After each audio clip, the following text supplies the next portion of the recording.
The payment function is used to calculate a monthly payment amount on a loan. We will do a simple payment function which only needs 3 pieces of information for our house payment loan example. The 3 pieces of information that you need are the rate of interest. The NPER is the number of periods or payments on the loan. And the present value is the amount that you will borrow, the loan amount. I have my information completed here for my house payment. The price, the amount down, and that will give us the loan amount.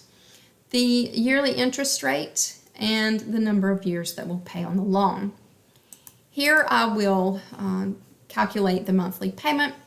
This will calculate the total interest of the loan by the end of the loan, and this will calculate the total cost of the home, including interest and everything at the end of the loan. It doesn't include some of the fees and so forth, but it's going to give us the total cost otherwise. Let's go into the payment function. You can enter this manually if you know the arguments that you'll enter, and just type it in. It already has the payment here, so we don't need to enter anything for that.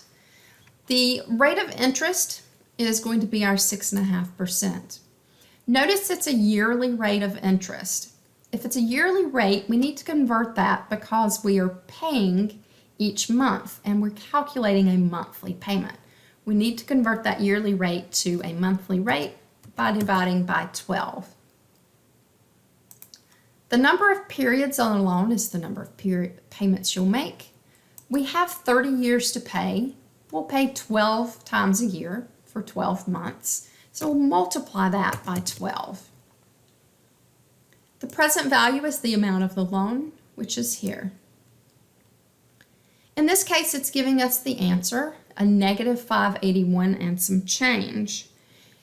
We want the formula to be to give us a positive number. The reason it's giving us a negative number is because it knows that money's coming out of the wallet and that it's a payment.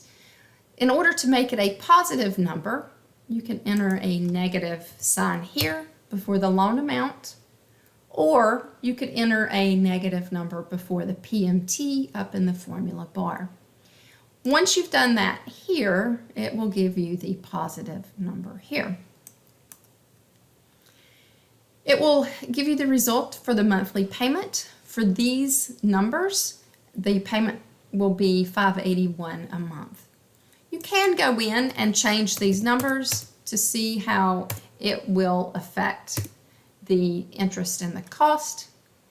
You can change the interest rate, which can make a big difference in the amount that you would pay over the length of the loan. And you can go in and just play around with some of those numbers to help you determine what the right combination of the numbers will be for a monthly payment that you would want to spend.